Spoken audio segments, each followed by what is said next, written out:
নামাজটা ছাড়েন না। যত পাপ করছেন করেন, আমি বলি নামাজ ছাড়েন না।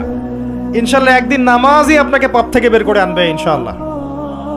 শয়তান আপনাকে হতাশ করতে চাইবে, শয়তান আপনাকে হতাশ করতে চাইবে যে তুই তো গার্লফ্রেন্ডের সাথে কথা বললি, রাতের বেলা পর্ন দেখলি, তুই তো ফ্রি মিক্সিংয়ে আছিস, তুই মাদক দ্রব্য খাচ্ছিস, তুই কাজে ফাঁকি মারিস, তুই ট্যাক্স আদায় করিস নাই, দুর্নীতি করছিস, তুই আবার নামাজ পড়বি কেন? শয়তান আপনাকে এগুলো বোঝাবে কিন্তু যে নামাজ তো আমার শোভা পায় না, আমি তো অনেক পাপী মানুষ। এই ধোকায় পা দিবেন না।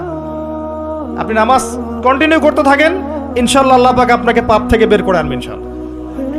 ওই নামাজটা যদি ছেড়ে দেন তাহলে আর কোনো হাতিয়ার বাকি থাকবে না।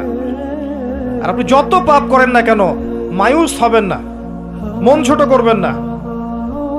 আপনার একটা সেজদা, যে সেজদা আপনি চোখের পানি ঢেলে দিয়েছেন আল্লাহর কাছে যে আল্লাহ আমার ভুলগুলো তুমি মাফ করে দাও, আমার তওবা তুমি কবুল করো, ইনশাল্লাহ দেখবেন ওই একটা সেজদা যদি কবুল হয়ে যায় আল্লাহ পাক আপনার সব গুনাহ মাফ করে দিবেন ইনশাল্লাহ।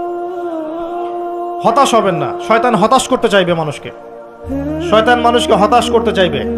এমনকি আপনার যদি পাহাড়ের পরিমাণ ঋণ থাকে, ওই ঋণ শোধ করার ব্যবস্থা আল্লাহ পাক করে দিবেন ইনশাআল্লাহ তাআলা। হতাশ হবেন না, নামাজ ছাড়েন না। আর আমি একটা কথা বারবার বলেছি, আবারও বলছি যে চলমান যে 3G 4G নামাজগুলো চলছে এগুলো থেকে নিজেকে দূরে রাখবেন। সব এখন ডিজিটাল, নামাজও ডিজিটাল।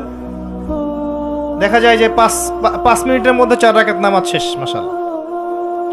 ইমাম সাহেব যদি 10 মিনিট পড়ায় দেয় তাহলে তো তার চাকরি নট।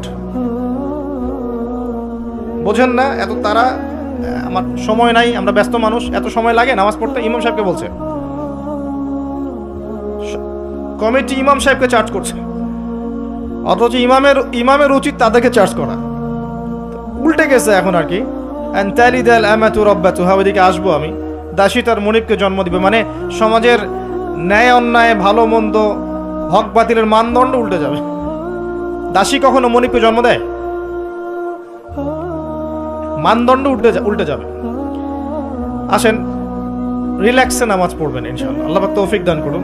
নামাজের মধ্যে যা পড়ছেন এটাকে বোঝার চেষ্টা করতে হবে অর্থটা, তখন দেখবেন নামাজে মনোযোগ বাড়বে ইনশাআল্লাহ। তার আগে অজুটাকে ভালো করে করবেন, তাড়াহুড়া করে অজু করবেন, রিল্যাক্সে অজু করেন, অজুর অঙ্গগুলোকে সুন্দর করে ধন। অজু পরিষ্কার হয় না, এই জন্য নামাজে মনোযোগ থাকে না। আর একটা বদ অভ্যাস আমারও আছে, আপনাদের সবারও আছে আমি জানি। অজুতে আমরা যে পরিমাণ পানি খরচ করি, এই পরিমাণ পানি দিয়ে নবী সাল্লাল্লাহু আলাইহি ওয়াসাল্লাম গোসল করতেন। হ্যাঁ, আর আপনার মাথায় যত চুল আছে তার চেয়ে বেশি চুল ছিল নবী সাল্লাল্লাহু আলাইহি ওয়াসাল্লামের মাথায়। আপনার 2-3 জনের মাথায় যত চুল আছে তার চেয়ে বেশি চুল ছিল নবী সাল্লাল্লাহু আলাইহি ওয়াসাল্লামের মাথায়। তারপরেও তিনি অল্প পানি দিয়ে গোসল করে ফেলতেন। আর আমাদের দেখবেন জারিমানের জোর যত বেশি, তার ট্যাপের স্পিড তত বেশি। মসজিদে যাবেন দেখবেন জোরে ট্যাপ ছেড়ে দিয়েছে, অজু করতেছে। একজন মানুষের গোসলের পানি দিয়ে একাই অজু করে ফেলে। পানির লেয়ার দিন দিন নেমে যাবে আমাদের এই পাপের কারণে।